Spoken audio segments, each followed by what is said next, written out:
In celebration of the 121st anniversary of the writing of the Book of the Law by Aleister Crowley, I am going to recite to you my favorite verse from the first chapter. The three chapters of this book contain Crowley's cosmology, which is known as Dilemma.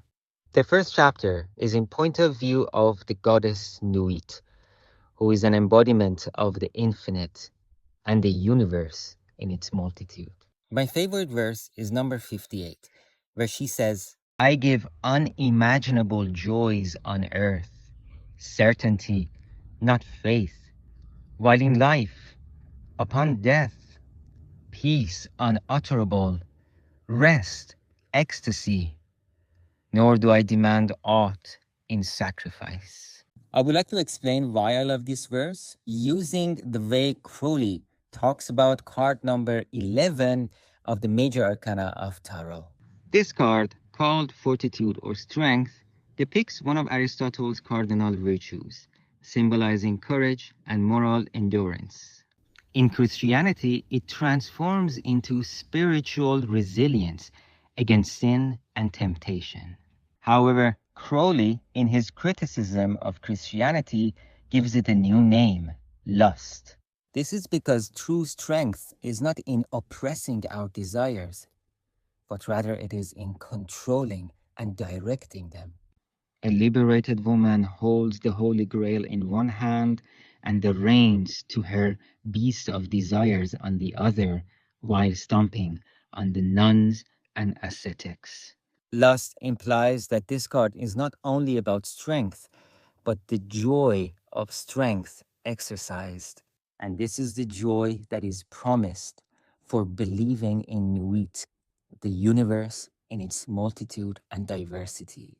Join me tomorrow for my favorite verse from chapter 2, as told by the god Hadith. Welcome to my feast for the second day of the writing of the Book of the Law. I am going to perform for you my favorite verse from the second chapter as it is told by the god Hadith. Hadith is the personification of the Neoplatonic concept of the soul, the animating spark within all things, the point of life and motion.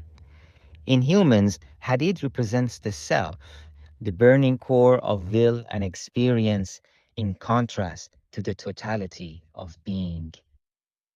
Together, Nuit and Hadith form the polarity of existence, the objective and the subjective, the infinite and the intimate. We are a result of their sacred union. By understanding them, we can consciously join in the act of creation. That is what Hadith suggests when he says, write and find ecstasy in writing, work and be our bed in working. Crowley's entire corpus expanded on the revelations of the Book of the Law, and his magical work was dedicated on embodying such a union. This alchemical fusion of pleasure and purpose was his definition of art.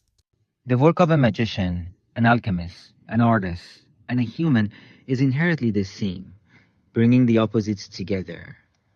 The fire of our will and the water of our emotions bring balance to our masculine and feminine energies, resulting in a synthesis that transcends both. One could argue the point of life is to experience one moment of the finite Hadith as he expands the infinite Nuit in the form of a child. Horus will reveal to us our higher purpose tomorrow on the last day of this year's feast. Welcome to the last day of the feast for the writing of the Book of the Law. I'm going to perform for you my favorite verse from the third chapter as told by the god Ra-Hur-Khuit. Born of the union of Nuit and Hadith is the crowned and conquering child. Horus, infused with the solar force of Ra, is the champion of the new Aeon, heralding the destruction of the old world and the arrival of the new. If we embrace the totality of Nuit and embody the unity of Hadith, we align with our true will. born as the Lord of our reality, in full command of who we are. Ra Hurhuit delivers us from fear, doubt, and the need for external validation. I am powerful to protect my servant. Success is thy proof. Argue not, convert not, talk not overmuch. This is my favorite verse in the entire book, as it resonates with my journey in discovering my true will. As a trans non-binary Iranian living in Europe, I was never meant to access such a reserved branch of magic. However, through rigorous study, practice, and contemplation, I have achieved great success in my work on the Thoth Tarot. For centuries, the first card of the major arcana was known as Il Bagato, Le Bateleur, a mere street performer with tricks and distractions, until it rose to become the magician, a master of the elements.